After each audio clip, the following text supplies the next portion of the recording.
Hi, my name's Ifdots, and I wanted to just walk you quickly through my process in making the tune Requiem, which I submitted to Red Means Recordings monthly challenge. The challenge was to make liminal safe room music. So I went through a lot of different things, but I ended up with a song that is this.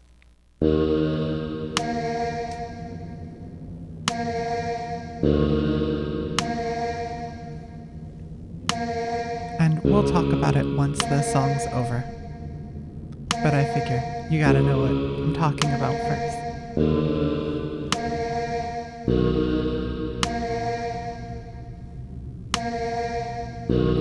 If this is boring, you can also skip. And I'll play it again at the end, because I know I'm talking over it a little bit right now. I'll have benchmarks in the description. Chapter markers.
Yeah, so, and that just loops forever.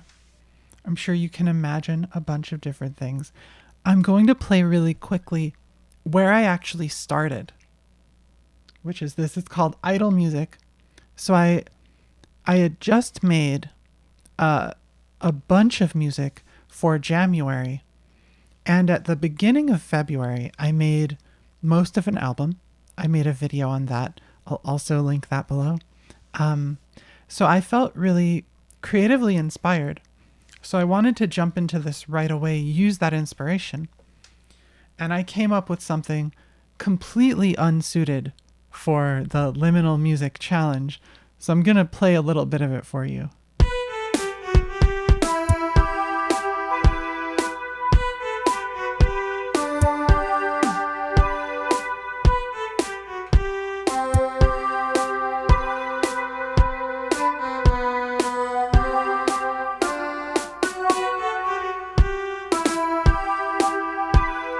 Anyways, yeah, as you could hear, it's like sort of a weird, like video game-ish song, but I didn't like it very much.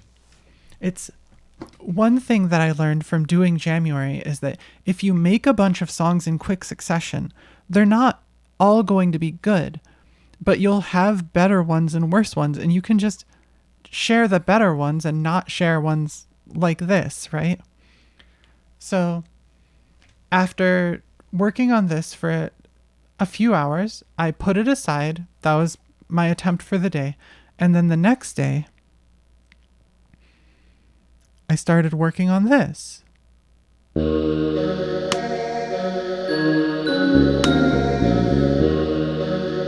And you can hear, this is most of the song that I ended up submitting. There's a few changes.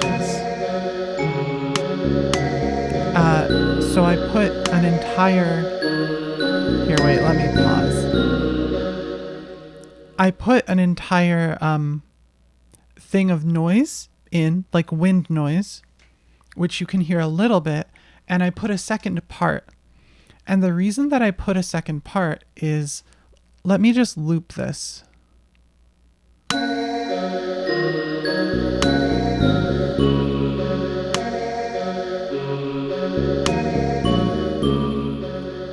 So you can sort of hear it got fatiguing to me over over the loop. And I wanted this to like really work looped. So I listened to it looped a lot.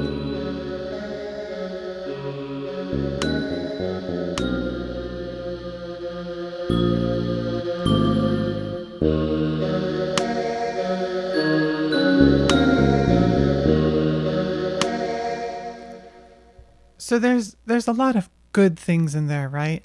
I really liked the progression. I liked all of the instruments.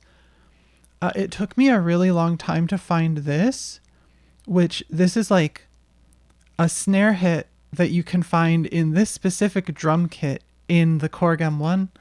I I searched through every drum kit to try and find a hit like that because that's the type of thing that I wanted.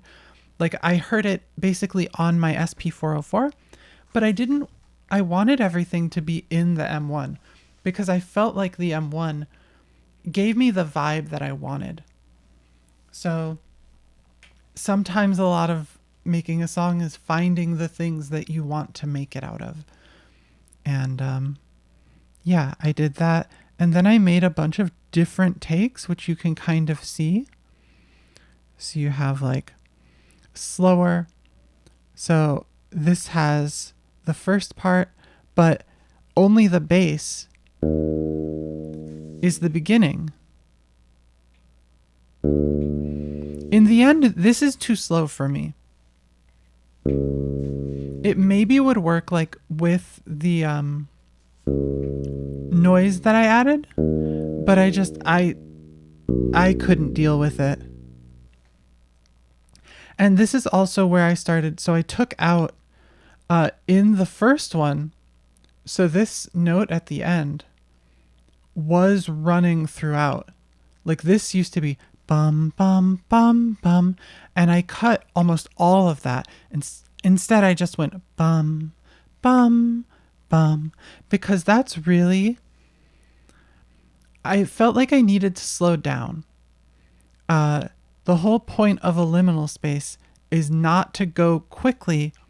It's that you're in a space where like time is standing still, but just for a second. I tried like adding a lot of different kind of flourishes as well. And I was working on like seeing if the first part of this would be like very different. You can see here like this is the wind. So I was playing around with the wind. I was playing around with different patterns for the drums, or even like using two separate drums. But in the end, I just listened to everything and I trusted my ears, right?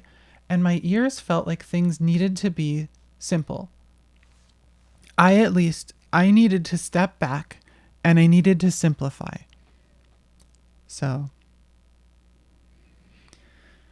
there were a few things that I ended up not doing, but I felt like I wanted to do them, but I just ended up like not having time or the inclination. Here I have an EQ on the bass because I was trying very hard to kill. There's a little fret buzz, which you notice when like it loops a bunch of times on like some of the lower notes on the finger bass preset for M1. After a lot of like searching, I think that it's in the sample itself. So it wasn't something I could fully EQ away, but I EQ'd some of it away. And I have an effect on the master, I believe. Well, at some point I did. At some point I had an effect on the master and it went away. But I used, here, I'll remake this so I can show you all.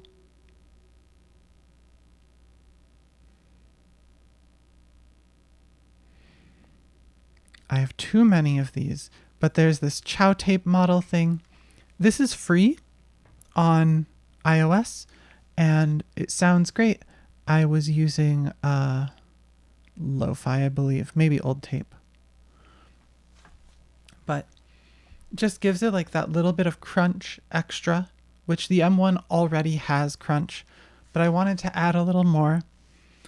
And yeah, after the first bit that I made, I tried a lot of different additions, and it ended up like I didn't like any of the additions as much as I liked the original.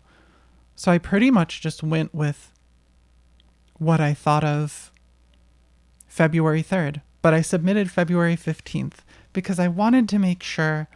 I wanted to catch things like the little bit of fret buzz, and I wanted to see if I could fix them.